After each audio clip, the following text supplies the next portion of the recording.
Hello everyone, welcome back to my YouTube channel. आज की video में हम क्लास 11th बायोलॉजी के chapter body fluids and circulation के क्वेश्चन प्रैक्टिस करने वाले हैं। तो जो लोग न्यू हैं उनको सबसे पहले तो थैंक यू सो मच हमारे चैनल पे विज़िट करने के लिए। और मैं उनको थोड़ा सा बता देती हूँ कि हम इस चैनल पे कैसे करते हैं, कैसे अपना मतलब हमारा कंटेंट क्या रहता है। तो सबसे पहले तो हम लोग जैसे हमारा चैप्टर है उसकी डिटेल वीडियो लेक्चर्स भी प्रोवाइड करती हूँ मैं आपको, ठीक है। शॉर्ट्स भी प्रोवाइड करती हूँ, साथ में लेक्चर्स भी प्रोवाइड करती हूँ। उसके बाद में मैं आपको क्वेश्चन प्रैक्टिस भी कराती हूँ। क्वेश्चन प्रैक्टिस कैसे, कुछ क्वेश्चंस मैं आपको 10 से 15 क्वेश्चन मैं आपको डेली शॉर्ट्स पे शेयर करती हूँ, जिससे आपकी अच्छे से प्रैक्टिस होती रहे। और अब हमने एक नई चीज़ भी स्टार्ट की है, जिसके अंदर हम क्या कर रहे हैं, जैसे हमारा एक चैप्टर है तो उस चैप्टर के पर्टिकुलरली क्वेश्चंस अच्छे से डिटेल में हम डिस्कस करते हैं, जिसमें हमारा ट्रेंड क्या रहता है, मतलब हमारी स्ट्रेटेजी क्या रहती है क्वेश्चंस को सॉल्व करने की, मैं आपको बताती हूँ। हम लोग बाकी लोगों की तरह ऐसे नहीं करते कि क्वेश्चन पढ़ा और बता दिया इसका ये आंसर है, जस्ट ख़त्म। नहीं, हम लोग क्या करते हैं, हम पहले क्वेश्चन पढ़ते हैं, फिर हम देखते हैं भाई ये क्वेश्चन पूछा कहाँ से गया है, मतलब किस टॉपिक से ये क्वेश्चन आया गया है। फिर हम उस पूरे टॉपिक को रिवाइज़ करते हैं, एंड देन फिर अपना क्वेश्चन अटैम्प्ट करते हैं। इससे क्या हो रहा है, इससे दो चीज़ हो रही हैं।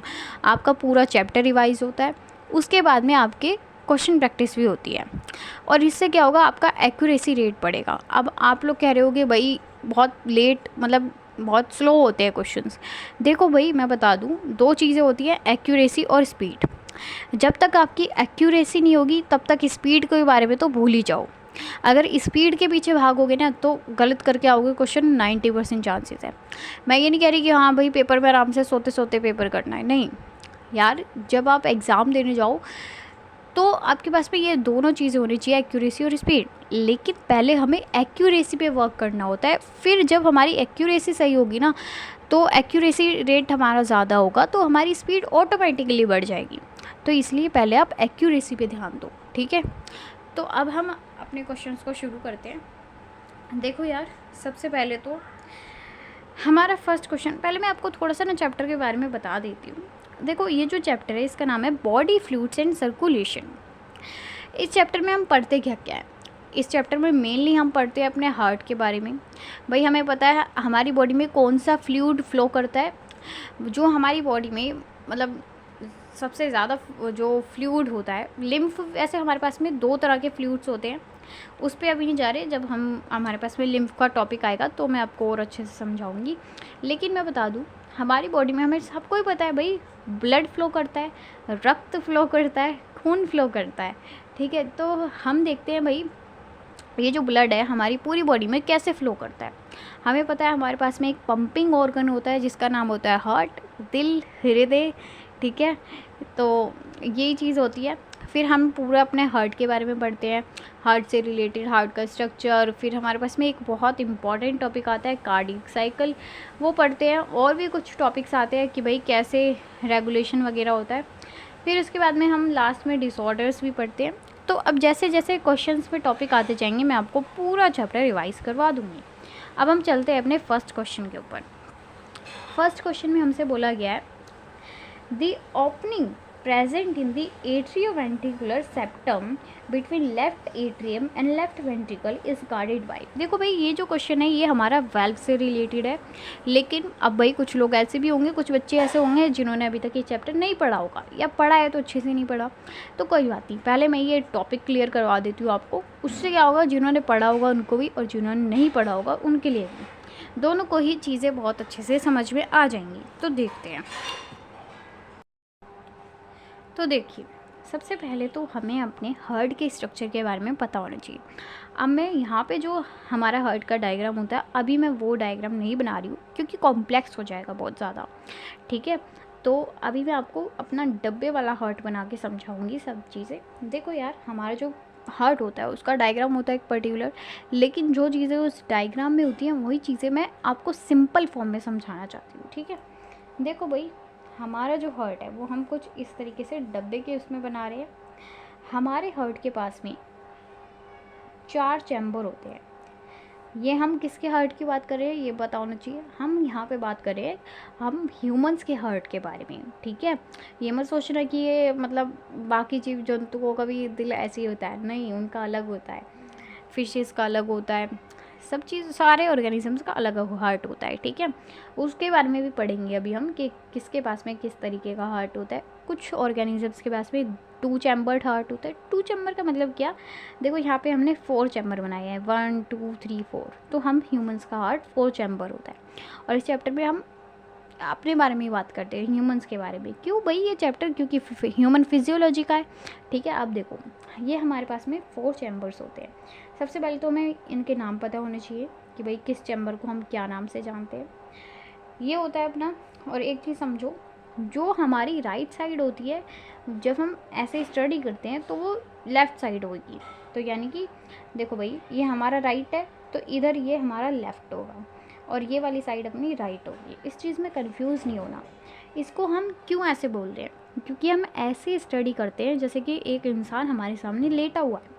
अगर कोई इंसान लेटा हुआ है तो भाई उसके लिए तो यही राइट साइड है ना, और उसके लिए ये लेफ़्ट साइड है।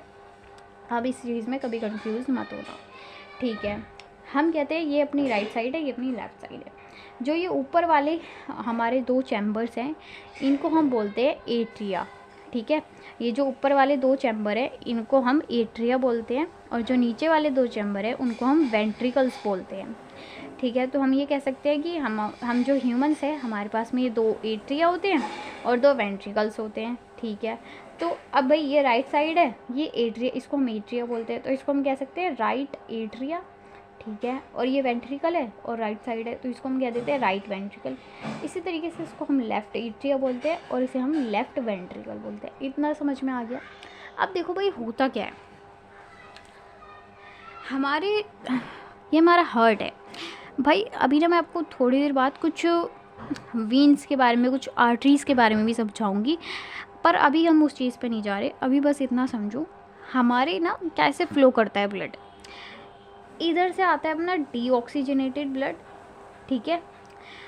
यहाँ से एट्रिया के अंदर आता है डीऑक्सीजनेटेड ब्लड। फिर एट्रिया से हमेशा ब्लड जाएगा वेंट्रिकल्स पे। देखो दोबारा सुनो, इधर से आएगा अपना डीऑक्सीजनेटेड ब्लड, डीऑक्सीजनेटेड को मैं DO से लिख रही हूँ। यहाँ पे राइट एट्रिया के अंदर अपना डीऑक्सीजनेटेड ब्लड आएगा। फिर यहाँ से ब्लड जाएगा वही डीऑक्सीजनेटेड ब्लड, यहाँ पे DO हमारा राइट वेंट्रिकल में आएगा। फिर यहाँ से हमारे पास में पल्मोनरी आर्टरी होती है जो हमारे इस ब्लड को, डीऑक्सीजनेटेड ब्लड को लेके जाती है लंग्स के पास में, ठीक है। लंग्स के पास में चला गया, फिर लंग से ही हमारा वो ब्लड ऑक्सीजनेटेड होके आता है। भाई डीऑक्सीजनेटेड ब्लड था वो राइट एट्रिया में आया, राइट एट्रिया से फिर राइट वेंट्रिकल्स में आ गया। अब ऑक्सीजनेटेड ब्लड आएगा, वही ब्लड ऑक्सीजनेटेड होके आ जाएगा लेफ़्ट एट्रिया से। यहाँ से अपना ऑक्सीजनेटेड ब्लड आया लेफ़्ट एट्रिया में, फिर लेफ़्ट एट्रिया से लेफ़्ट वेंट्रिकल्स में आ गया ऑक्सीजनेटेड ब्लड। अब यहाँ लेफ़्ट वेंट्रिकल से हमारे पास में एक आर्टरी होती है, उसे हम एओर्टा बोलते हैं। फिर यहाँ से लेफ़्ट वेंट्रिकल से एओर्टा के थ्रू वो ब्लड पूरी बॉडी में चला जाएगा। समझ में आया मैंने क्या बोला? देखो यार मैं यहाँ पे आपको लिख देती हूँ थोड़ा सा ना, एक फ्लो चार्ट की फॉर्म में। देखो समझो, डीऑक्सीजनेटेड ब्लड था, ये आ गया अपना डीऑक्सीजनेटेड ब्लड आया अपना राइट एट्रिया में। समझ जाओगे ना इतना आराम से, राइट एट्रिया में आएगा। फिर राइट एट्रिया से जाएगा राइट वेंट्रिकल्स में, राइट वेंट्रिकल से फिर ये डीऑक्सीजनेटेड ब्लड चला जाएगा हमारे लंग्स के अंदर, किसके थ्रू? पल्मोनरी आर्टरी के थ्रू, ठीक है। फिर लंग्स से यही ब्लड ऑक्सीजनेटेड होके आ जाएगा। फिर देखो अब ऑक्सीजनेटेड ब्लड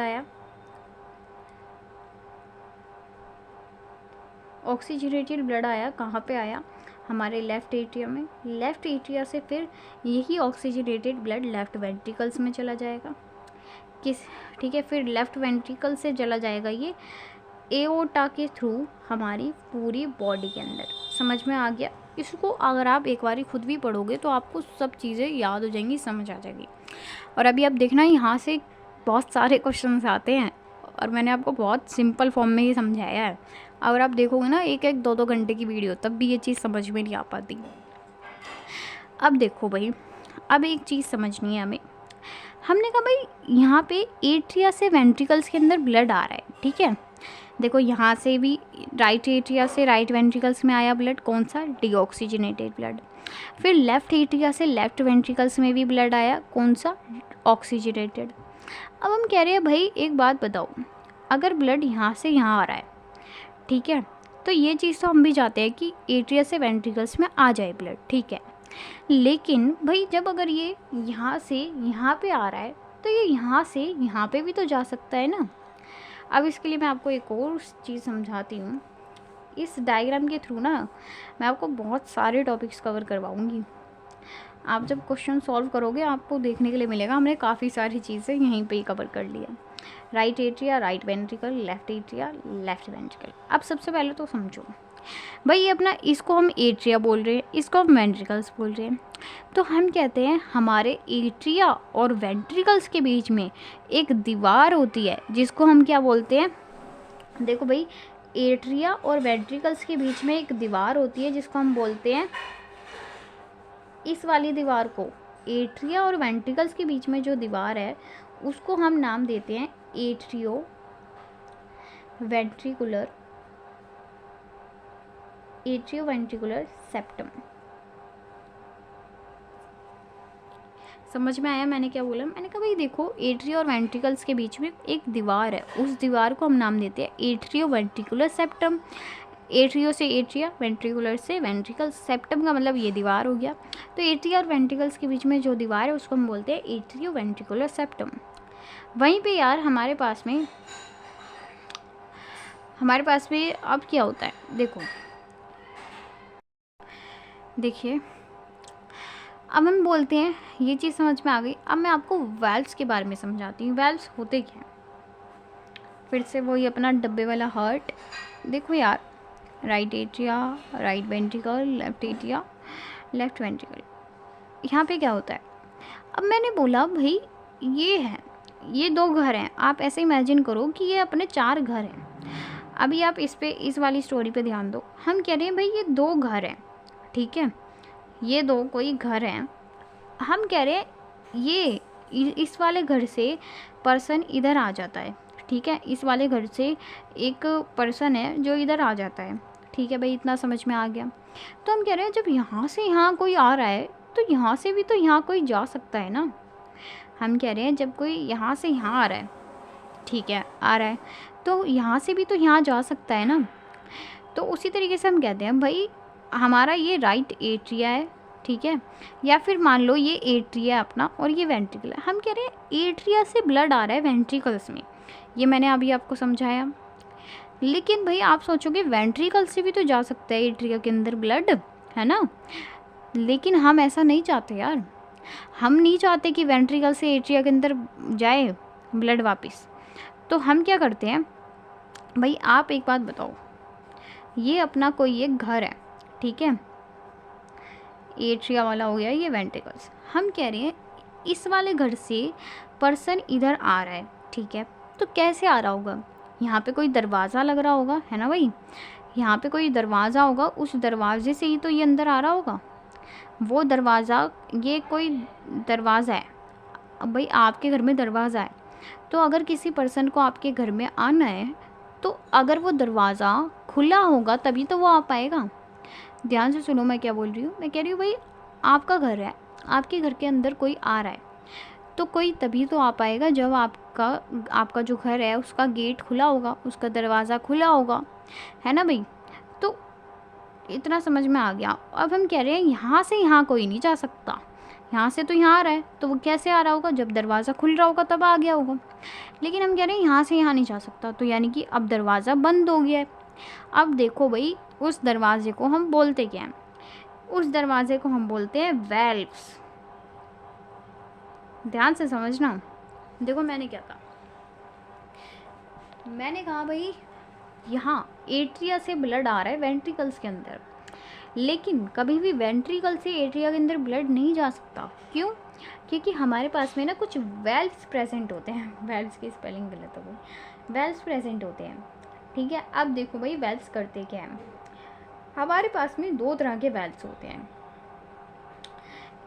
जो राइट एट्रिया और राइट वेंट्रिकल्स के बीच में दरवाज़ा है, ध्यान से समझो, राइट एट्रिया और राइट वेंट्रिकल के बीच में जो दरवाज़ा है उसको हम बोलते हैं ट्राइकस्पिड वॉल्व। Tricuspid valve. जो राइट एट्रिया और राइट वेंट्रिकल्स के बीच में दरवाज़ा लग रहा है वो अपना ट्राइकस्पिड वॉल्व है। ठीक है, क्यों? ट्राइकस्पिड का मतलब क्या है? 3 कस्प प्रेजेंट होते हैं। कुछ इस तरीके से होता है अपना ये वाला दरवाज़ा। ठीक है, ये कुछ इस तरीके का होता है देखने में, 3 कस्प प्रेजेंट होते हैं, तो इसलिए हमने कह दिया ट्राइकस्पिड वॉल्व। वहीं पे लेफ्ट एट्रिया और लेफ्ट वेंट्रिकल्स के बीच में भी दरवाज़ा होता है, उसको हम लोग बोलते हैं बाइकस्पिड वॉल्व। बाइकस्पिड वॉल्व या फिर एक और नाम होता है मिट्रल वॉल्व। हमने क्या कहा, दोबारा सुनो। बाइकस्पिड क्यों? क्योंकि यहाँ पे 2 ही कस्प प्रेजेंट होते हैं। अब देखो मैंने क्या बोला, मैंने कहा भाई देखो दोबारा से रिवाइज करते हैं। अब पूरी स्टोरी को मैं आपको लिंक करके बता रही हूँ। ठीक है, मैंने क्या कहा, मैंने कहा भाई ये अपने पास में 4 चैम्बर वाला हार्ट है।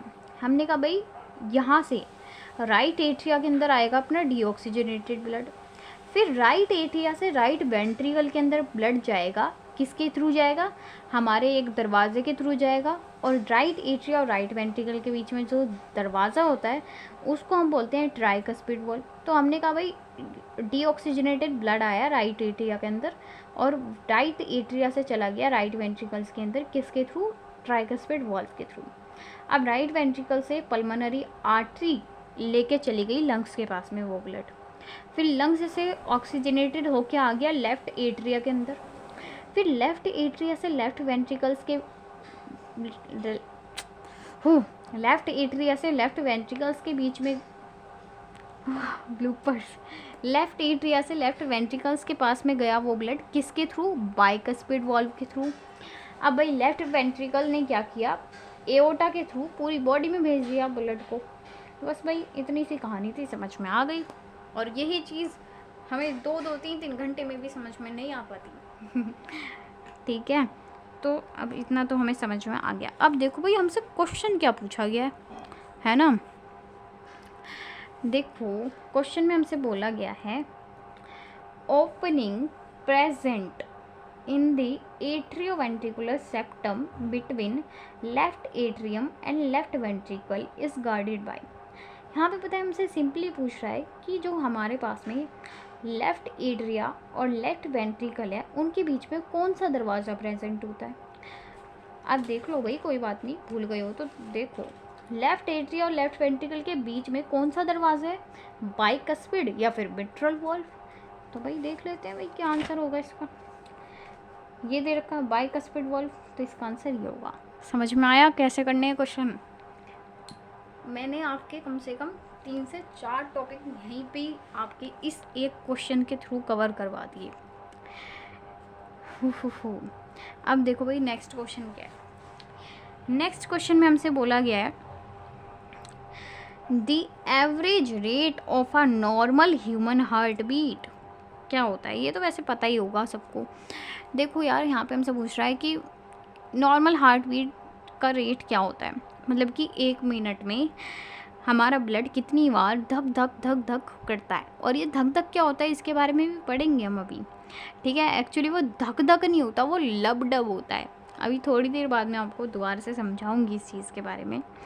देखो मैंने क्या कहा, मैंने कहा भाई देखो हमारी जो बॉडी होती है, हमारा जो हार्ट होता है वो 1 मिनट में 72 टाइम्स धड़कता है। इसलिए हम इसको कहते हैं, इसकी हमारे हार्ट की नॉर्मल हार्ट बीट जो होती है वो 72 बीट्स पर मिनट होता है। ठीक है, अब भाई नेक्स्ट समझो। नेक्स्ट क्वेश्चन दिया गया enucleated cells present in blood are. भाई हमसे पूछ रहा है कि कौन से सेल्स हमारे ई न्यूक्लिएटेड होते हैं।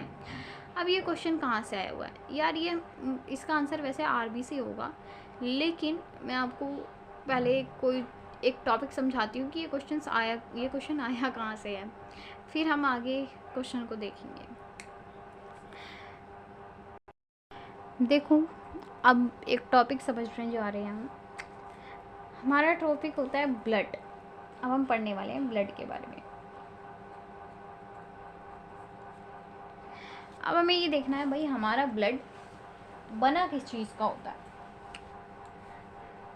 हमारे जो ब्लड होता है, वैसे इस चीज़ के बारे में ना मैंने आपको पढ़ाया हुआ है हमारे एनिमल टिश्यू चैप्टर में, बट दोबारा से यहाँ पे समझते हैं। देखो भाई, होता क्या है, जो हमारा ब्लड होता है उसके अंदर हमें दो चीज़ें देखने के लिए मिलती हैं। कौन कौन सी दो चीज़ें होती हैं?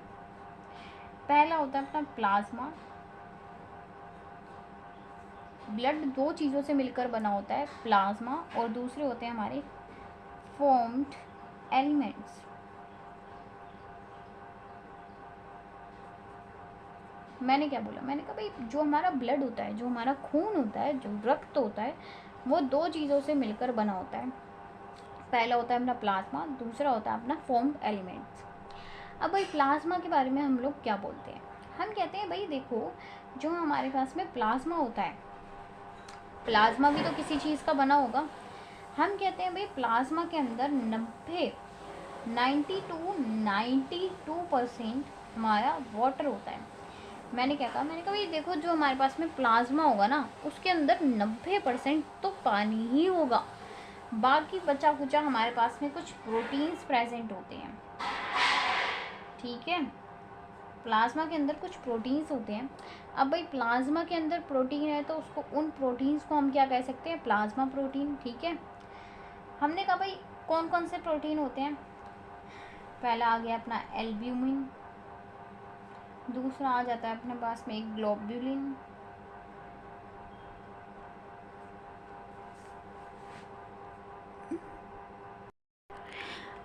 ठीक है।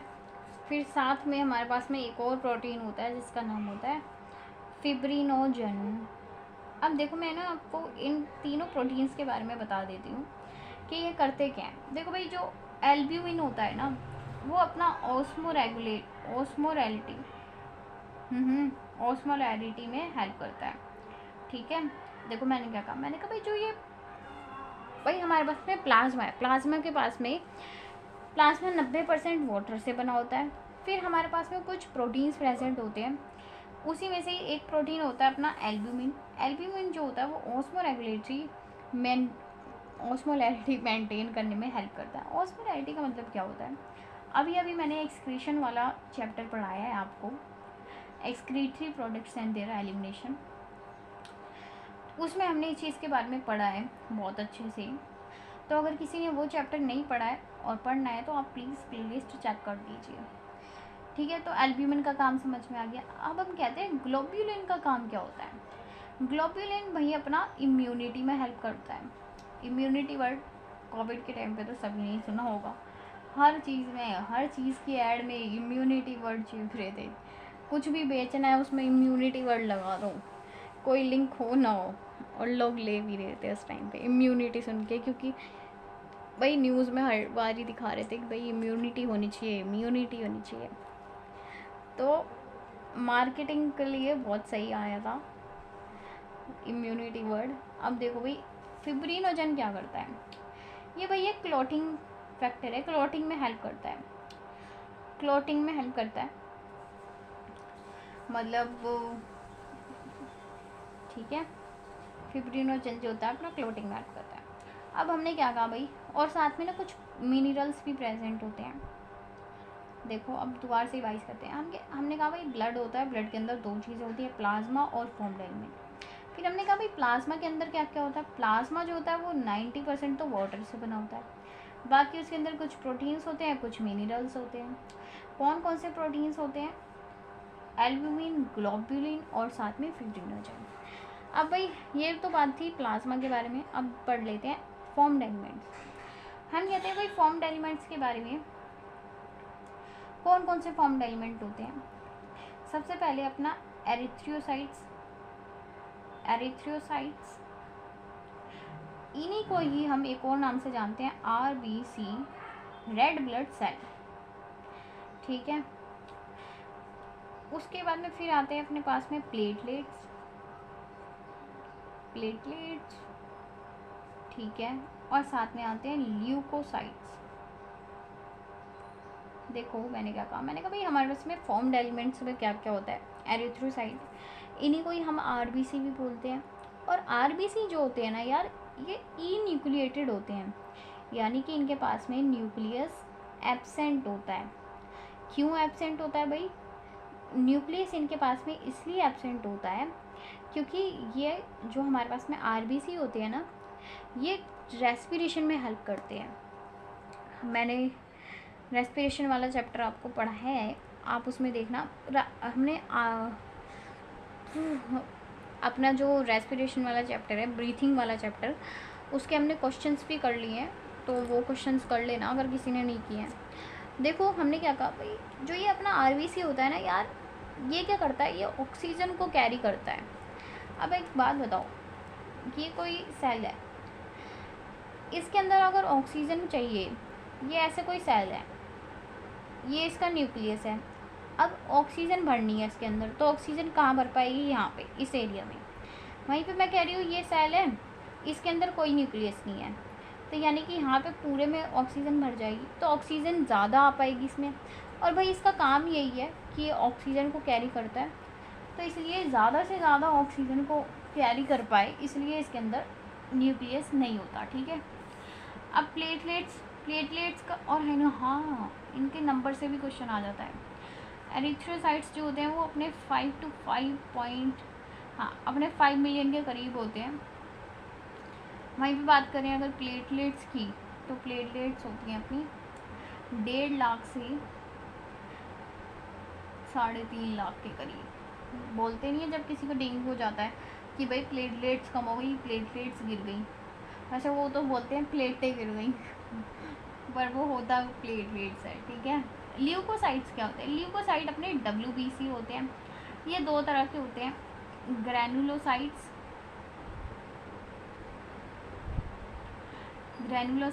और ए ग्रैनुलोसाइट्स, समझ जाना।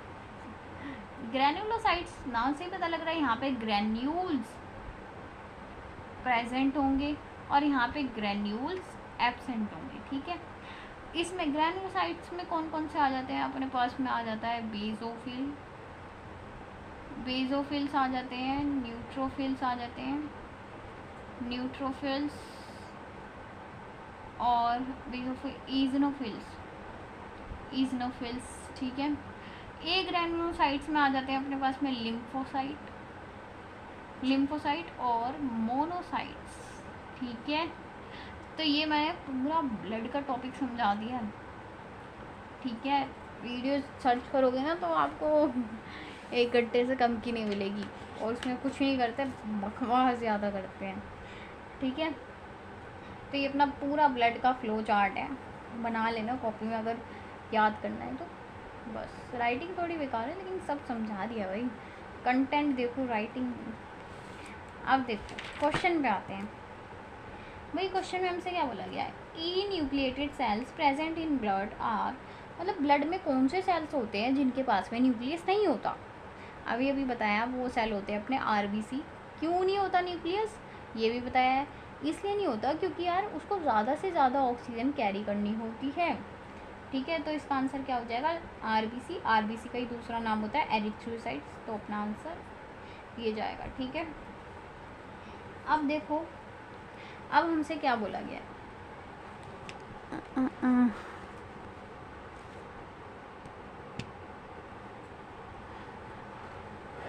अब ये जो क्वेश्चन है ये अपना डिसऑर्डर से है, तो मैं आपको थोड़ा सा डिसऑर्डर के बारे में बता देती हूँ। हमारे पास में कौन कौन सी डिसऑर्डर्स होती हैं। रुको मुझे उठना पड़ेगा। चलो भाई, अब अपना डिसऑर्डर्स के बारे में पढ़ते हैं। देखो यार, अपने पास में 3 तरह के डिसऑर्डर्स हैं, ठीक है। मैं ऐसे समझाती हूँ। पेज वैसे ही फट रहे हैं। ये क्वेश्चन मैं कई बार समझा चुकी हूँ इसलिए ऐसा हो रहा है। देखो हमारे पास में ना 3 तरह के डिसऑर्डर्स हैं, ट्रिक से याद करवाऊंगी, बिल्कुल बहुत easy. Heart attack, heart failure, heart arrest. अब देखो कुछ यार रटना नहीं पड़ेगा। एक बात बताओ, जब किसी को अरेस्ट कर लेते हैं, जब पुलिस वगैरह किसी को अरेस्ट कर लेती है, तो भाई एकदम से क्या करते हैं वो, एकदम से क्या बोलते हैं, जैसे कि किसी ने किसी को अरेस्ट किया, पुलिस ने किसी को अरेस्ट कर लिया, तो वो जो जिसको अरेस्ट किया भाई एक टाइम के लिए उसकी सांसें नहीं रुक जाएंगी, बोलते नहीं भाई मेरी तो सांसें रुक गई थी, ठीक है। तो वो सांसें रुकने का क्या मतलब हुआ, यानी कि हमारा जो हार्ट है वो बीट करना बंद कर दे रहा है, वो बीट करना स्टॉप कर देता है। भाई देखो जस्ट इमेजिन, हम कह रहे हैं भाई किसी को ना पुलिस ने अरेस्ट कर लिया, अगर भाई कोई पुलिस अरेस्ट कर रही है किसी को, तो वो क्या बोलेगा पर्सन, वो कहेगा कि मेरी तो सांसें ही रुक गई थी, ठीक है। तो सांसें रुकने से याद रखना कि हार्ट जो होगा वो बीट करना स्टॉप कर देगा, यानी कि स्टॉप बीटिंग, ठीक है। ठीक है भाई, ये चीज़ हमें समझ आ गई। अब हम कह रहे हैं फेलियर, फेलियर का मतलब क्या है, हार्ट फेलियर से क्या होगा भाई, हार्ट फेलियर का मतलब ये होगा हार्ट जो काम करता है वो काम नहीं कर पा रहा। अब भाई हार्ट क्या काम करता है, हार्ट का काम ये होता है कि वो अपने पास में ऑक्सीजन को फ्लो करे, मतलब ऑक्सीजन को अच्छे से, मैं ऑक्सीजन बोल रही हूँ, आई एम सो सॉरी। भाई हार्ट का काम क्या होता है कि वो ब्लड को पंप करे, ब्लड को फ्लो करे अच्छे से। अब हम कह रहे हैं भाई हार्ट फेलियर, यानी कि ये फेल हो गया बंदा अपने काम करने में, जो इसका काम था ये वो काम नहीं कर पा रहा है। अब हमें पता है हार्ट का काम होता है ब्लड को फ्लो करवाना, तो हम कह रहे हैं भाई फेलियर के टाइम पे ये अपना काम नहीं करेगा, यानी कि हार्ट फेलियर में क्या होगा कि जो हार्ट होगा वो ब्लड को फ्लो नहीं कर पाएगा, वो ब्लड को फ्लो नहीं कर पाएगा, ठीक है। मैंने क्या कहा दोबारा से सुनो, मैंने कहा भाई हार्ट अरेस्ट में क्या होता है कि अगर किसी को अरेस्ट करते हैं तो वो कहता है मेरी सांसें रुक गई, यानी कि जो अपना हार्ट होता है वो बीट करना स्टॉप कर देता है। बात करें हार्ट फेलियर की, तो उसमें क्या होता है अपना काम करना बंद कर देता है, यानी कि ब्लड को फ्लो करना बंद कर देता है। अब भाई अटैक, किसी पे अगर अटैक हो गया है, ठीक है, अगर किसी पे अटैक हुआ है तो यानी कि भाई उससे बड़ी चोटें वोटें लगी हैं, यानी कि कुछ डैमेज वगैरह हुआ है। जब भाई अटैक होता है कहीं पे भी तो डैमेज होती हैं चीज़ें। अब भाई हार्ट अटैक हुआ है, यानी कि हार्ट पे अटैक हुआ है, तो हार्ट में क्या क्या चीज़ें ख़राब होंगी, क्या चीज़ें डैमेज हो सकती हैं, क्या उसका घर टूट जाएगा, क्या उसके कोई एसी पंखों में कोई दिक्कत आ जाएगी, नहीं यार। अगर हार्ट पे अटैक हो रहा है तो हार्ट की चीज़ें ख़राब होंगी, यानी कि हार्ट के जो मसल्स होंगे वो डैमेज हो जाएंगे, हार्ट मसल डैमेज, ठीक है। समझ में आया मैंने क्या बताया। हार्ट अटैक में क्या होगा कि भाई हमारे पास में अगर किसी चीज़ का अटैक हुआ है तो चीज़ें डैमेज होंगी, और क्या चीज़ डैमेज होगी, हार्ट के मसल्स। वहीं पे बात करते हैं हार्ट फेलियर की, तो फेलियर के टाइम पे भाई इंसान अपना काम करना बंद कर देता है, तो फिर क्या होता है, अब भाई हार्ट का काम है ब्लड को फ्लो करना, तो यहाँ पे हार्ट फेलियर में ब्लड फ्लो नहीं हो पाता। हार्ट अटैक में क्या होता है कि भाई हार्ट अरेस्ट में, सॉरी, हार्ट अरेस्ट में भाई सांसें रुक जाती हैं, तो इसलिए बीटिंग स्टॉप हो जाती है। अब भाई क्वेश्चन पे आओ, क्वेश्चन में हमसे क्या पूछा गया है, हमें यहाँ पे मैच करना है, ठीक है। हमें डिसऑर्डर दे रखी है और बताना है भाई किस डिसऑर्डर में क्या चीज़ होती है। हार्ट अटैक, याद करो मैंने क्या बताया, जब भाई किसी चीज़ पे अगर अटैक हो रहा है यानी कि कुछ ना कुछ डैमेज हो रहा है, और क्या डैमेज होता है, हार्ट के मसल्स। अब भाई ढूंढो option, heart blood is not pumped, ये तो भाई इसका नहीं है। हार्ट स्टॉप बीटिंग, ये भी नहीं है। Heart muscles are suddenly damage due to inadequate blood supply. देखो भाई ध्यान से, हार्ट मसल आर डैमेज, तो इसका आंसर ये होगा भाई अटैक होता है तो चीज़ें डैमेज हो जाती है, ठीक है, ये बात समझ में आ गई। हम कह रहे हैं हार्ट फेलियर, फेलियर के टाइम पे इंसान अपना काम नहीं कर पाता सही से, ठीक है, और इसका क्या काम होता है, ब्लड को फ्लो करना, यानी कि हार्ट फेलियर के टाइम पे ब्लड फ्लो नहीं हो पाता। ऑप्शन पढ़ते हैं, blood is not pumped effectively to meet the needs of body. हाँ भाई यही तो आंसर होगा, ब्लड फ्लो करना या पंप करना, बात एक ही है, ठीक है। अब देखो कार्डियक अरेस्ट, कार्डियक अरेस्ट हो रहा है तो यानी कि सांसें रुक गई, यानी कि बीटिंग स्टॉप हो गई, तो यानी कि हार्ट स्टॉप बीटिंग कम्प्लीटली, तो इसका ये आंसर हो जाएगा। अब देखते हैं, ए का अपना थर्ड है, इसमें ए का सेकंड दे रखा है तो ये गलत है सरासर, इसमें ए का फर्स्ट दे रखा है ये भी गलत है, ए का अपना थर्ड है। अब भाई यहाँ पे भी ए का थर्ड दे दिया, यहाँ पे भी ए का थर्ड दे दिया। नेक्स्ट ऑप्शन देखते हैं, मतलब नेक्स्ट अपना जो वो है। अब भाई बी का हमें पता है फर्स्ट है, तो बी का फर्स्ट, तो इसका आंसर ये होगा। सी का सेकंड है, सी का सेकंड, तो इसका अपना करेक्ट आंसर ये होगा। ठीक है, समझ में आ गया। अब देखो एक और टॉपिक आता है अपना ईसीजी। भाई अब आपको ईसीजी अगर समझाना है तो उससे पहले मेरे को आपको कार्डियक साइकिल समझाना होगा। ठीक है, तो अब हम दो टॉपिक्स एक साथ करेंगे, कौन कौन से, कार्डियक साइकिल और ईसीजी, सारे ही इम्पॉर्टेंट टॉपिक। चलो भाई करते हैं। चलो देखो, सबसे पहले हम पढ़ेंगे कार्डियक साइकिल, और मैं बता दूं कार्डियक साइकिल बहुत इम्पॉर्टेंट टॉपिक है इस चैप्टर का। देखो हेडिंग डालते हैं कार्डियक, ऐसे ही समझा देती हूँ, जरा कहीं आपको देखने में प्रॉब्लम है। कार्डियक साइकिल नाम से समझो, मैं हमेशा रिकमेंड करती हूँ कि पहले बायो में चीज़ों को नाम से ही प्रिडिक्ट करने की कोशिश किया करो। कार्डियक, भाई कार्डियक वर्ड कहाँ से किसके बारे में है, थोड़ा सुना सुना सा लग रहा है। जिन लोगों ने एनिमल टिश्यू चैप्टर पढ़ा होगा मेरे से, उनको पता होगा भाई, मतलब मेरे से नहीं किसी और से भी पता होगा, तब भी पता होगा कि हमारे पास में एक तरह के मसल होते थे, कार्डियक मसल। भाई वो कार्डियक मसल कहाँ पे मिलते थे, हार्ट में मिलते थे, यानी कि, और मैं आपको ये समझाना चाहती हूँ, जो ये कार्डियक वर्ड है ये हमारा हार्ट से रिलेटेड है। ठीक है भाई, आ गया समझ में। अब देखो भाई कार्डियक साइकिल होता क्या है। साइकिल का मतलब तो आपको पता है ना, कोई चीज़ शुरू होती है कहीं से और वापस वहीं पे आ जाए, उसको हम बोल देते हैं साइकिल। अब हम कह रहे हैं कार्डियक साइकिल के अंदर क्या चीज़ होती है। देखो ये अपनी कुछ कार्डियक साइकिल के बारे में मैं आपको बताती हूँ। मैं कहती हूँ कार्डियक साइकिल ना अपने 3 पार्ट्स में होती है। ठीक है, कौन कौन से वो 3 पार्ट्स होते हैं। देखो भाई, मैंने अभी आपको जब डब्बे वाला हार्ट बना के दिखाया था, मैंने आपको एक चीज़ समझाई थी, बाहर से देख लेते हैं, यहाँ पर छोटा सा बनाते हैं। मैंने कहा था ये अपना राइट एट्रिया, ये राइट वेंट्रिकल है, ये लेफ्ट एट्रिया, ये लेफ्ट वेंट्रिकल है। हमने कहा था भाई राइट एट्रिया से चीज़ें आ रही थी राइट वेंट्रिकल में, तो वो कैसे आएंगी, जब हमारा राइट एट्रिया कॉन्ट्रैक्ट करेगा तभी तो चीज़ें राइट वेंट्रिकल में आएंगी। ध्यान से सुनो मैं क्या बोल रही हूँ, ये चीज़ हम पढ़ाए हैं, बस एक बार ज़रा फोकस कर लो। मैं बोल रही हूँ भाई, हमने अभी पढ़ा था कि राइट एट्रिया से चीज़ें आ रही थी राइट वेंट्रिकल में, या फिर कह सकते हैं लेफ्ट एट्रिया से लेफ्ट वेंट्रिकल में आ रही थी। अगर मैं सम अप करके बोलूँ तो मैंने कहा भाई एट्रिया से वेंट्रिकल्स के अंदर ब्लड आ रहा था, एट्रिया से वेंट्रिकल्स के अंदर ब्लड आ रहा था। तो वो कैसे आ रहा था, कब आ रहा था, जब हमारे एट्रिया कॉन्ट्रैक्ट करेंगे तभी तो ब्लड वेंट्रिकल्स में जाएगा। ठीक है, अब देखो यहाँ पे ना कुछ टर्म्स से समझो। देखो भाई अपने पास में इधर सुनो यार,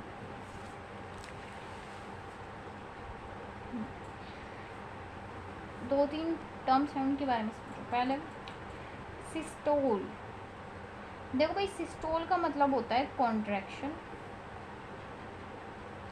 याद रखना, इससे बहुत हेल्प मिलेगी। सिस्टोल का मतलब होता है कॉन्ट्रैक्शन, डायस्टोल का मतलब होता है रिलैक्सेशन।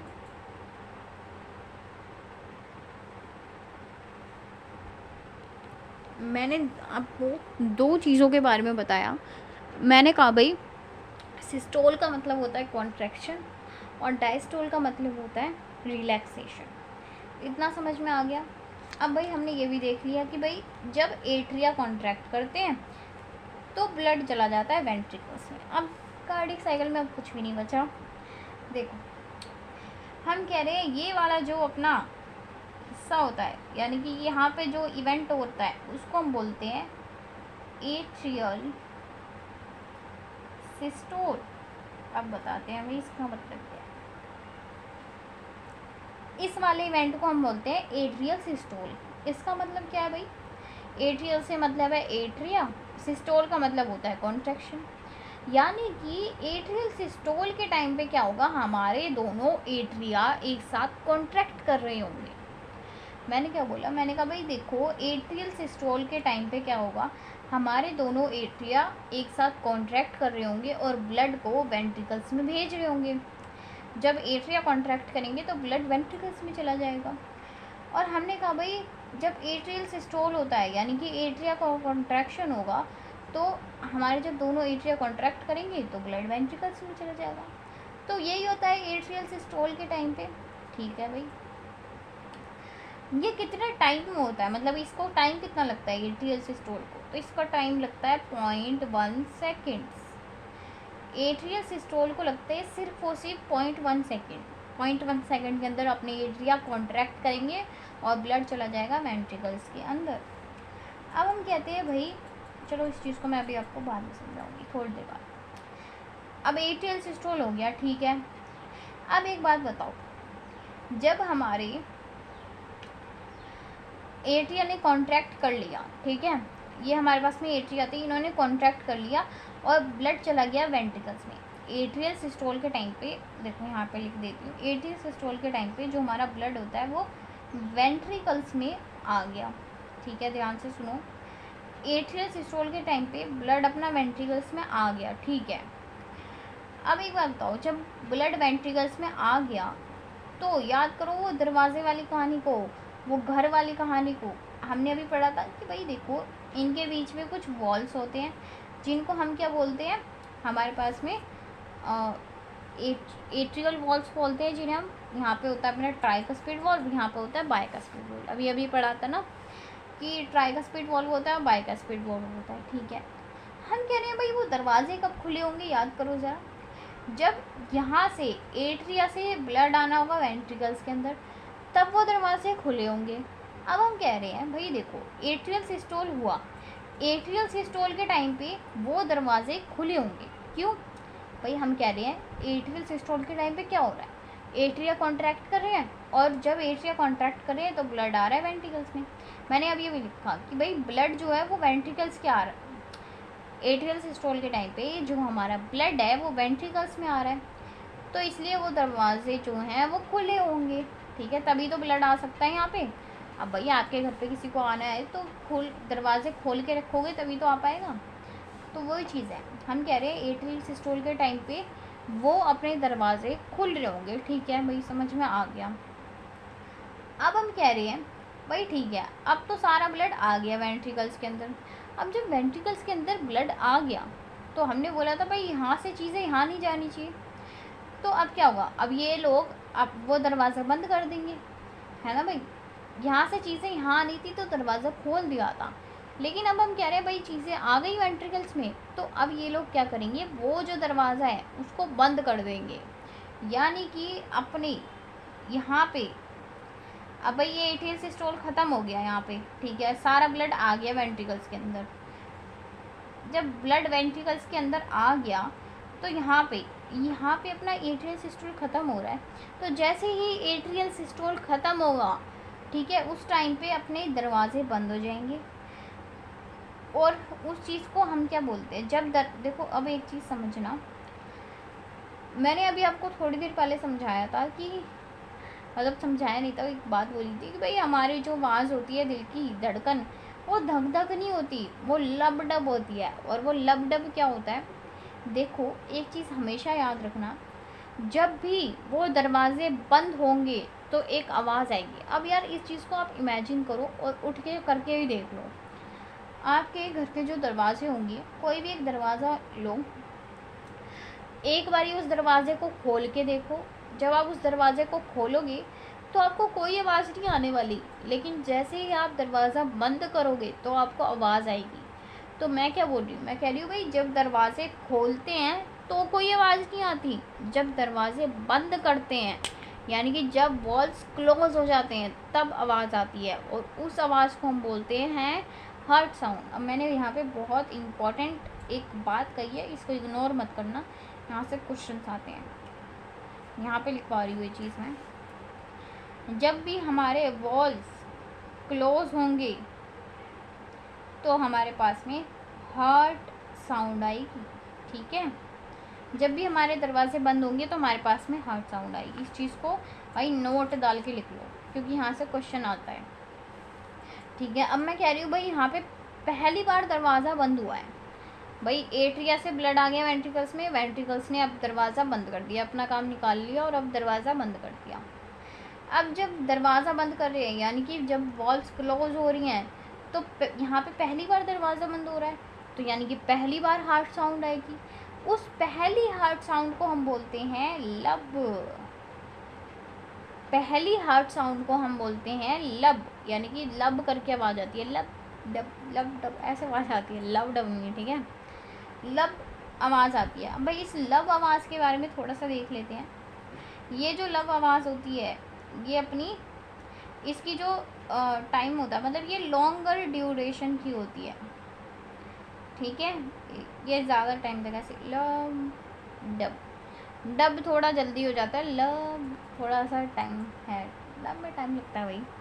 ठीक है अब ठीक है, हमें एट्रियल सिस्टोल समझ में आ गया। अब मैंने कहा भाई ये तो पहला इवेंट हो गया, अब यहाँ पे क्या हो रहा है, यहाँ पे हो रहा है अपना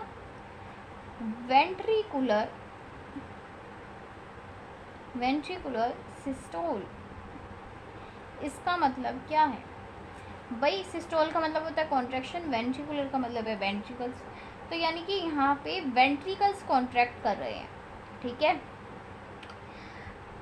ठीक है भाई, अब वेंट्रिकल्स कॉन्ट्रैक्ट कर रहे हैं, समझ में आ गया।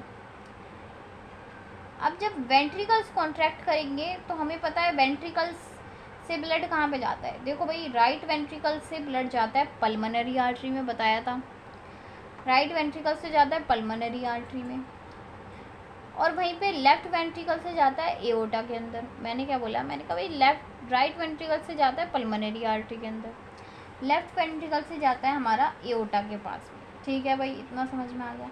हम कह रहे हैं जब हमारे वेंट्रिकल्स कॉन्ट्रैक्ट करते हैं तो जो अपना ब्लड होता है वो उन आर्टरीज़ में चला जाता है, पल्मोनरी आर्टरीज़ और एओर्टा में चला जाता है ब्लड। ठीक है, पल्मोनरी आर्टरी और एओर्टा के अंदर चला जाता है। मैंने क्या बोला, मैंने कहा जब वेंट्रिकुलर सिस्टोल होगा, यानी कि जब हमारे वेंट्रिकल्स कॉन्ट्रैक्ट करेंगे तो जो ब्लड होगा वो अपना पल्मोनरी आर्टरी और एओर्टा के अंदर चला जाएगा। ठीक है भाई, इस पूरे टाइम में मस्त यही चीज़ हो रही है, ब्लड जा रहा है अपने पास में पल्मोनरी आर्टरी और एओर्टा के पास में। ठीक है, अब भाई इसको होने में कितना टाइम लगता है, इसको होने में लगते हैं 0.4 सेकेंड्स। ठीक है, अब मैं बोलती हूँ भाई, जैसे कि यहाँ पे 2 दरवाजे थे ना, वैसे ही पल्मोनरी आर्टरी और एओर्टा के अंदर भी दरवाज़ा है, यानी कि जब ब्लड उनके अंदर चला जाएगा ना, पल्मोनरी आर्टरी और एओर्टा के अंदर जब ब्लड बिल्कुल बढ़िया से चला जाएगा, उस टाइम पे वो भी अपना दरवाज़ा बंद कर देंगे। और जो दरवाज़ा, यहाँ पे लिखते हैं इस चीज़ को, जो दरवाज़ा वहाँ पे प्रेजेंट होता है उसको हम बोलते हैं एसवी वॉल्व्स, यानी कि सेमी ल्यूनार वॉल्व। देखो मैंने क्या कहा भाई, देखो जो वॉल्व अपने यहाँ पे प्रेजेंट थे उनको हमने नाम दिया था ट्राइकस्पिड वॉल्व, बाइकस्पिड वॉल्व, और कुछ वॉल्व अपने मतलब यहाँ पे पल्मोनरी आर्टरी और एओर्टा के अंदर भी होते हैं, उन वॉल्व्स को हम नाम देते हैं सेमी ल्यूनार वॉल्व और शॉर्ट में बोलते हैं एसवी वॉल्व। अब मैं कह रही हूँ भाई, जब वेंट्रिकुलर सिस्टोल हो जाएगा, पूरी तरीके से ब्लड यहाँ पे चला जाएगा इन दोनों में, पल्मोनरी आर्टरी और एओर्टा के अंदर, तब क्या होगा, तब ये भी अपने दरवाजे बंद कर देंगे और इनके दरवाज़ों को हम बोलते हैं एसवी वॉल्व। यानी कि अब जब हमारे पास में ये पूरा हो गया इवेंट, तो ये पूरा इवेंट जब हो जाएगा तो लास्ट में सेमी ल्यूनार वॉल्व्स भी बंद हो जाएंगे, यानी कि यहाँ पे इस पॉइंट पे आके अपने एसवी वॉल्व्स भी बंद हो गए। ठीक है, और यहाँ पे फिर हमारे पास में सेकंड हार्ट साउंड आती है जिसको हम बोलते हैं डब। मैंने क्या कहा, देखो भाई, अपनी फर्स्ट हार्ट साउंड आई थी लब, और अपनी सेकंड हार्ट साउंड आ रही है डब। डब जो होती है वो हमारी शॉर्ट ड्यूरेशन की होती है। ठीक है, अब देखो भाई, इसमें कंफ्यूज नहीं होना कौन लॉन्ग है कौन शॉर्ट है। एल से लब और एल से लॉन्ग, तो लब अपनी लॉन्गर ड्यूरेशन की है और डब अपनी शॉर्ट ड्यूरेशन की है। ठीक है भाई, ये समझ में आ गया। अभी मैं क्वेश्चन बताऊंगी कैसे आते हैं यहाँ से। अब उसके बाद में हमारे पास में लास्ट इवेंट बचता है जॉइंट डायस्टोल। जॉइंट डायस्टोल जो होता है, डायस्टोल का मतलब होता है रिलैक्सेशन, जॉइंट का मतलब है एट्रिया और वेंट्रिकल्स दोनों ही रिलैक्स कर रहे हैं। हम कहते हैं जॉइंट डायस्टोल के टाइम पे कोई भी कॉन्ट्रैक्ट नहीं कर रहा, एट्रिया और वेंट्रिकल्स दोनों के दोनों रेस्ट कर रहे हैं, दोनों के दोनों कॉन्ट्रैक्ट कर रहे हैं। और ये इसको होने में कितना टाइम लगता है? इसको होने में लगता है अपने पास में, मैंने यहाँ पे एक गड़बड़ करी है, इसको 0.4 सेकेंड्स लगते हैं, इसको हमारे पास में 0.3 सेकेंड्स लगते हैं। ठीक है, अब देखो जोड़ के देख लो भाई, पूरी कार्डिक साइकिल में कितना टाइम लग रहा है? 0.8 सेकेंड्स। तो अपनी पूरी जो कार्डिक साइकिल होती है वो 0.8 सेकेंड्स की होती है। ठीक है, समझ में आ गया?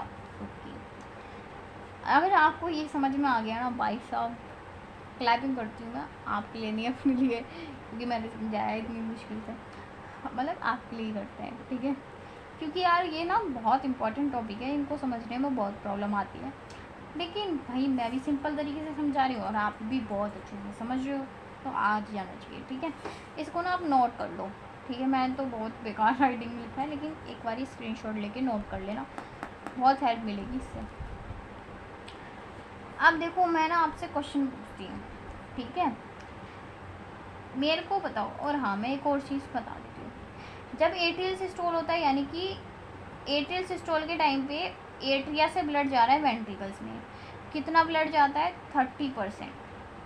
30% ब्लड तो अपना यहाँ पे चला जाता है एट्रियल सिस्टोल के टाइम पे, मतलब यार एट्रिया से ब्लड वेंट्रिकल्स के अंदर जा रहा है। ठीक है, तो एट्रियल सिस्टोल के टाइम पे 30% ब्लड जाता है। वहीं पर जब जॉइंट डायस्टोल होता है तब भी ब्लड अपने वेंट्रिकल्स में जाता है एट्रिया से। जॉइंट डायस्टोल के टाइम पे भी एट्रिया से ब्लड वेंट्रिकल्स में जाता है, और यहाँ पे जाता है 70% ब्लड। ठीक है, अब मैं क्वेश्चन पूछती हूँ भाई, मेरे को बताओ लब और डब में कितना टाइम लगेगा? या मैं इस क्वेश्चन को ऐसे भी पूछ सकती हूँ कि फर्स्ट हार्ट साउंड और सेकंड हार्ट साउंड में कितना टाइम लगेगा? ये याद रखना, लब अपनी फर्स्ट हार्ट साउंड है और डब अपनी सेकंड है। भाई ये तो देख के ही पता चल रहा है।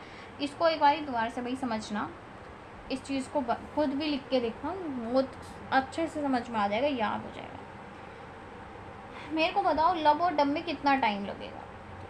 या फिर कह सकती हूँ फर्स्ट हार्ट साउंड और सेकंड हार्ट साउंड में कितना टाइम लगेगा? बताओ बताओ बताओ। इनमें टाइम लगेगा अपना 0.3 सेकेंड्स।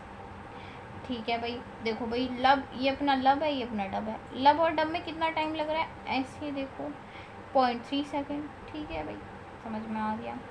अब जरा मेरे को ये बताओ डब और लब में कितना टाइम लग रहा है? या मैं बोल सकती हूँ सेकंड और फर्स्ट हार्ट साउंड में कितना टाइम लग रहा है? डब और लब में 0.3 सेकेंड ही लग रहा है। जब लब और डब में 0.3 सेकेंड लग रहे हैं, तो डब और लब में भी तो 0.3 सेकेंड ही लग रहे होंगे ना, है ना? गलत है, बिल्कुल गलत। और यही चीज़ हम करके आते हैं एग्ज़ाम में। ठीक है, और इतना इजी क्वेश्चन भी गलत कराते हैं। भाई देखो डब इधर है, लब इधर है, आप कैसे देखोगे कितना टाइम लग रहा है? भाई ये साइकिल ऐसे चल रही है, तो आप ऐसे कैसे देख सकते हो कि डब और लब में ऐसे इतना टाइम लग रहा है? आप एक बात बताओ, अगर आप कह रहे हो डब और लब में 0.3 सेकेंड लग रहे हैं, ठीक है, तो आप कैसे कह रहे हो कि भाई ऐसे है, डब से हम लब जा रहे हैं तो हमें इतना टाइम लग रहा है? पागल हो आप? मतलब मैं कह रही हूँ ये साइकिल ऐसे जा रही है तो हमें ऐसे ही चलना है। डब से लब में कितना टाइम लगेगा? ये रही डब, ये रहा लब, तो हमें ऐसे नहीं चलना, हमें ऐसे चलना है। भाई डब से लब में इतना टाइम लगेगा, 0.4 सेकेंड ये और 0.1 सेकेंड ये, तो 0.4 और 0.1 को प्लस करेंगे तो 0.5 सेकेंड्स। तो हम कहेंगे डब और लब में 0.5 सेकेंड्स लगेंगे। ठीक है, हमेशा ये अपनी कार्डियक साइकिल है। ठीक है, हमें ऐसे चलना है, ऐसे क्लॉकवाइज चलना है। ठीक है, कभी भी ऐसे नहीं चलना, ऐसे नहीं चलना। आपको अगर यहाँ से यहाँ का टाइम पूछा है तो आप ऐसे ही चलोगे क्लॉकवाइज, लेकिन अगर आपसे पूछ रहा है यहाँ से यहाँ का टाइम, तो आप ऐसे ही चल सकते, ये गलत हो जाएगा, तब भी आपको ऐसे ही चलना पड़ेगा, ठीक है।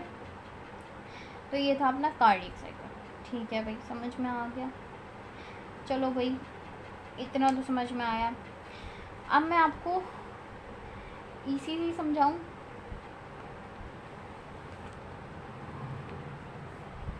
चलो अब एक और टॉपिक समझ लेते हैं, ईसीजी, फिर मैं आपको क्वेश्चन करवाऊंगी दोनों के एक साथ।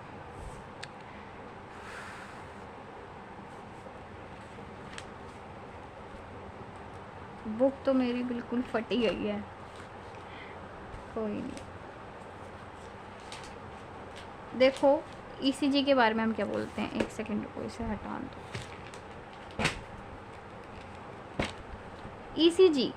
ईसीजी के बारे में हम क्या बोलते हैं। सबसे पहले तो ईसीजी की भाई फुल फॉर्म क्या होती है। ईसीजी की फुल फॉर्म होती है अपनी इलेक्ट्रो कार्डियोग्राम,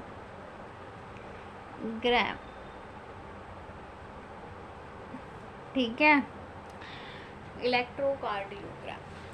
अब भाई ये होता किस तरीके का, अरे देखो ये कुछ अपना इस तरीके का होता है यार, मैं ऐसे ही समझाऊँ, चलो ऐसे समझा देते हैं।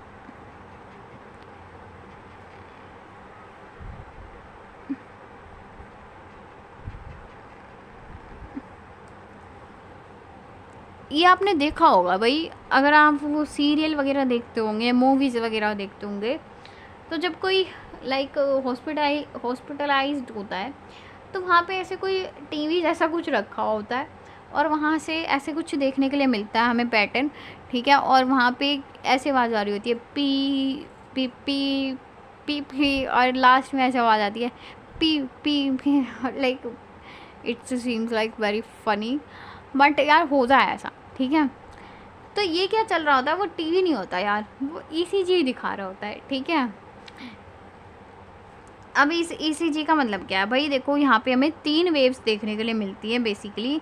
इस वाली वेव को हम कहते हैं ए, ठीक है, और इसको हम बोलते हैं अपना, इसको हम पी बोलते हैं, पी वेव। इस वाली वेव को हम बोलते हैं पी वेव, इसको हम बोलते हैं क्यूआरएस वेव, और इसको बोलते हैं टी वेव। देखो यहाँ से इसको ऐसे याद रखना, क्वेश्चन बनते हैं यहाँ से। इसको हम बोलते हैं पी वेव, इसको बोलते हैं क्यूआरएस वेव, ये अपनी एक वेव है, ठीक है, ये अलग अलग नहीं है, ये अपनी एक वेव है, और इसको बोलते हैं टी वेव, ठीक है।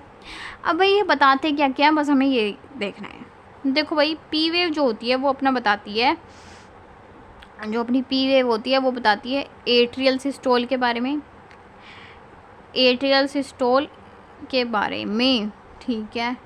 और वहीं पे जो अपने पास में क्यूआरएस वेव होती है ये बताती है वेंट्रिकुलर सिस्टोल, वेंट्रिकुलर सिस्टोल के बारे में, और टी बताती है अपने पास में वेंट्रिकुलर डायस्टोल के बारे में, ठीक है। अब देखो एक बात बताओ, अब आप कहोगे यहाँ पे वेंट्रिकुलर सिस्टोल है, वेंट्रिकुलर डायस्टोल भी है, एट्रियल सिस्टोल तो है, एट्रियल डायस्टोल कहाँ पे है। देखो भाई एक बात बताओ, यहाँ पे एट्रिया कॉन्ट्रैक्ट कर रहा है, एट्रियल सिस्टोल के बारे में बताया हुआ है, तो जिस टाइम पे एट्रियल सिस्टोल हो रहा है, ठीक है, समझ में आ गया, जिस टाइम पे वेंट्रिकुलर सिस्टोल हो रहा होगा, यानी कि जब वेंट्रिकल कॉन्ट्रैक्ट करेंगे तो भाई एट्रियल रेस्ट कर रहा होगा, तो वेंट्रिकुलर सिस्टोल के टाइम पे ही एट्रियल डायस्टोल होता है, ठीक है। इतना समझ में आ गया। अब देखो भाई, अब आते हैं क्वेश्चंस पे। देखो भाई अपना क्वेश्चन क्या है, the return of ventricle from excited to normal state in AC. अरे भाई देखो इस क्वेश्चन में हमसे क्या बोला गया, बहुत सिंपल क्वेश्चन है। यहाँ पे हमसे बोल रहा है भाई एक बात बताओ, वेंट्रिकल्स एक्साइटेड स्टेट में कब होंगे, जब वो कॉन्ट्रैक्ट कर रहे होंगे। तो यार अगर आपसे बोल रहा है एट्रिया की एक्साइटेड स्टेट या फिर वेंट्रिकल्स की एक्साइटेड स्टेट, तो यार एक्साइटेड स्टेट से उसका मतलब है कि कॉन्ट्रैक्शन, ठीक है। तो यहाँ पे इस क्वेश्चन में हमसे बोला जा रहा है जब वेंट्रिकल्स कॉन्ट्रैक्ट करने के बाद में नॉर्मल स्टेट में आ रहे हैं, यानी कि वेंट्रिकल्स जब रेस्ट कर रहे हैं। घुमा फिरा के क्वेश्चन ये पूछा गया है कि बताओ जब वेंट्रिकुलर डायस्टोल हो रहा है तो वो चीज़ इस वेव में कहाँ पर रिप्रेजेंट की गई है। यहाँ पे हमसे बोला जा रहा है भाई वेंट्रिकल्स जो है ना वो कॉन्ट्रैक्ट करके अब रिलैक्स कर रहे हैं, यानी कि भाई वेंट्रिकल्स जो है वो डायस्टोल वाली कंडीशन में है। तो हमें ये बताओ यहाँ पे वेंट्रिकुलर डायस्टोल कौन सा है। अब इन लोगों ने क्या किया है, वो जो अपने PQRS और T वेव थी उसको ABCD के फॉर्म में लिख दिया, लेकिन हमें पता तो है ना भाई कि किस जगह पे क्या चीज़ होती है। अब हमसे यहाँ पे यार क्या पूछ रहा है, यहाँ पे पूछ रहा है वेंट्रिकुलर डायस्टोल के बारे में बताओ, ठीक है। और हमें बताया वेंट्रिकुलर डायस्टोल जो होता है वो उसको कौन सी वेव रिप्रेजेंट करती है, उसको रिप्रेजेंट करती है अपनी T वेव, है ना। वेंट्रिकुलर डायस्टोल को रिप्रेजेंट करती है T वेव। अब इसमें से बताओ T वेव कौन सी है, तो ये वाली जो वेव होती है वो हमारी T वेव है, तो हमें यही बताना था। अब यहाँ पे T वेव को यहाँ पे G लिखा हुआ है, तो भाई ऑप्शंस में देख लो, choose the option that fills the blank correctly, तो हमें यहाँ पे G लिखना है, ठीक है भाई, इसका आंसर ये था। अब देखो यहाँ पे समझो, नेक्स्ट क्वेश्चन बोला गया maximum filling of blood in ventricle occurs during. अब देखो भाई यहाँ पे किस चीज़ से क्वेश्चन पूछा गया है। मैंने आपको समझाया था जॉइंट डायस्टोल के टाइम पे वेंट्रिकल्स के अंदर 70% ब्लड आता है और एट्रियल सिस्टोल के टाइम पे 30% ब्लड आता है। अब मेरे को बताओ 70 ज़्यादा होता है या 30, इतनी मैथ्स आती होगी, 70 ज़्यादा होता है, तो हम ये कह सकते हैं कि वेंट्रिकल्स की मैक्सिमम फिलिंग, यानी कि वेंट्रिकल्स के अंदर सबसे ज़्यादा जो ब्लड आता है वो कब आता है, जॉइंट डायस्टोल के टाइम पर आता है, ठीक है। और यही हमसे इस क्वेश्चन में पूछा गया है कि वेंट्रिकल्स के अंदर कब सबसे ज़्यादा ब्लड आएगा, जॉइंट डायस्टोल के टाइम पे, तो इसका आंसर ये हो जाएगा, ठीक है। अब देखो अगला क्वेश्चन बोला गया है which of the following is correct with respect to second heart sound during a cardiac cycle. अब मैंने ये कार्डिक साइकिल इसलिए पहले समझा दिया था। हमसे बोला है सेकंड हार्ट साउंड के बारे में बताना है। सेकंड हार्ट साउंड को हम क्या बोलते हैं, dub.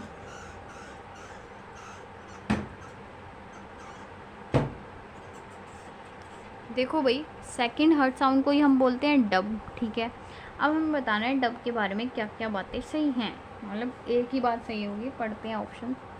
It is associated with the closure of semi lunar valve, ठीक है, यहाँ तक तो ठीक है भाई कि सेमी ल्यूनार वाल्व जब बंद होते हैं तब ये साउंड आती है। अब आगे पढ़ते हैं, eight the beginning of ventricular systole, यहाँ पे ये बात इसने गलत लिख दी कि बिगिनिंग, इसने यहाँ पे बस ये एक वर्ड लिख के पूरी स्टेटमेंट गलत कर दी, बिगिनिंग नहीं आता। अगर यहाँ पे लिखा होता ना एंड ऑफ वेंट्रिकुलर सिस्टम तो ये बात सही हो जाती। देखो कैसे हमने पढ़ा था ना, इधर देखो ये रहा अपना कार्डिक साइकिल। हमसे यहाँ पे हमें पता है सेकंड हार्ट साउंड कब आती है, वेंट्रिकुलर, ये अपना वेंट्रिकुलर सिस्टोल है, वेंट्रिकुलर सिस्टोल के एंड में आते हैं सेकंड हार्ट साउंड, और यहाँ पे बोला गया है second heart sound ventricular systole से पहले आती है, तो ये बात तो गलत हो गई है ना। नेक्स्ट बोला गया है, ये स्टेटमेंट गलत हो गई, it is produced after an interval of 0.8 second from the first heart sound. यहाँ पे कह रहा है कि फर्स्ट हार्ट साउंड की 0.8 सेकेंड बाद आती है ये साउंड। तो देखो भाई फर्स्ट हार्ट साउंड ये रही, हमसे कह रहा है भाई, हमसे लब और डब के बीच का टाइम पूछ रहा है, और हमें पता है लब और डब के बीच का टाइम होता है 0.3 सेकेंड, और यहाँ पे कह रहा है कि लब और डब के बीच का टाइम है 0.8 सेकेंड, तो ये तो गलत हो गया, ठीक है भाई, तो ये स्टेटमेंट हो गई अपनी गलत। अब बोल रहा है it is low pitch and can not be easily heard through a stethoscope.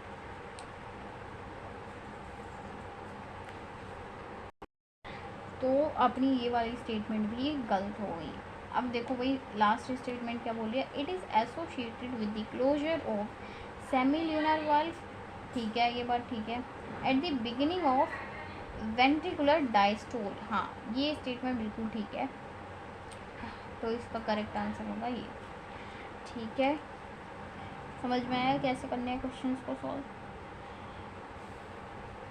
अब देखो हमसे बोला जा रहा है myocardial ischaemia leads to a symptom of acute chest pain which is called. यार ये भी ना एक अपने डिसऑर्डर होता है, इसमें क्या होता है हमारे ना दिल में थोड़ा सा दर्द होने लग जाता है, वो दर्द नहीं, ठीक है, जो आपको होता है वो अलग चीज़ है, वो अलग कंडीशन है भाई। यहाँ पे क्या होता है हमारे पास में एक अचानक से दर्द होने लग जाता है हमारी चेस्ट में, उस कंडीशन को हम क्या बोलते हैं, उसको हम बोलते हैं एंजीना पेक्टोरिस।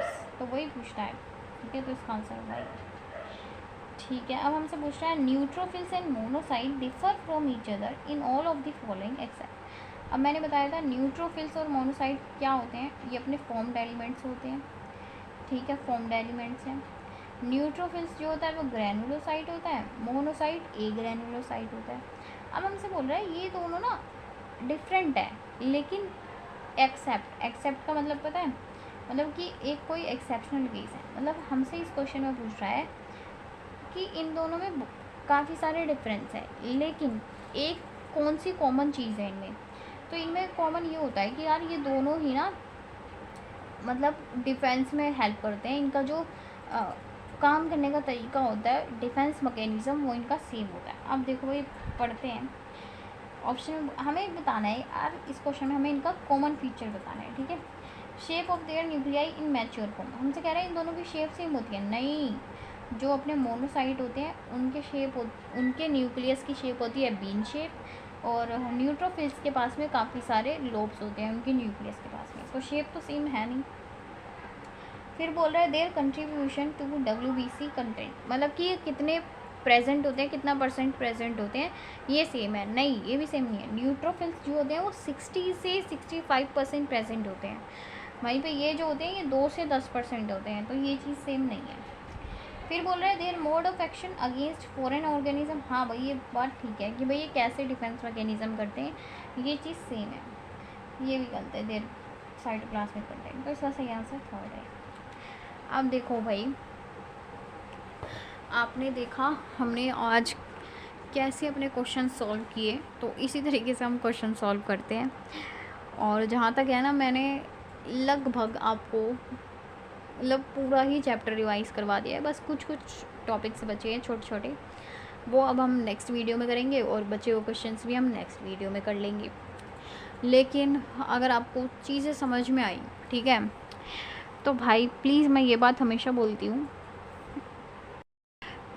देखो चीज़ों को ना अप्रिशिएट करना सीखो, ठीक है।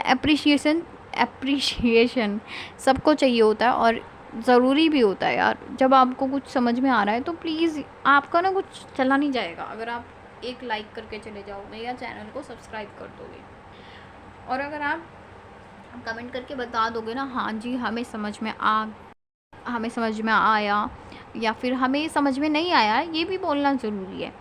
तो अगर आप एक मिनट भी नहीं लगता यार बताने में, कि आप जस्ट बोल दो कि हाँ भाई अच्छा पढ़ाया, या फिर हमें ये चीज़ समझ में नहीं आई, तो जो समझ में नहीं आया होगा मैं उस चीज़ के लिए अलग तरीके से समझाऊंगी, बट आप बताओ तो सही ना।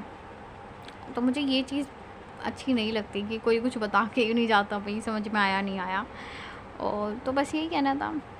और अगर आपको चाहिए ना ये सीरीज़, तो प्लीज़ यार मेरे को बता देना।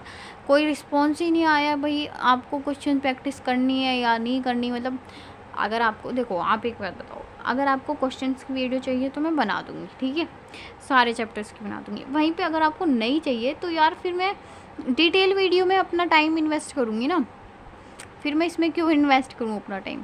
तो इसलिए प्लीज़ बता देना कैसी आपकी नीड्स हैं, आपको किस तरह की वीडियो चाहिए, किस तरह की वीडियो नहीं चाहिए।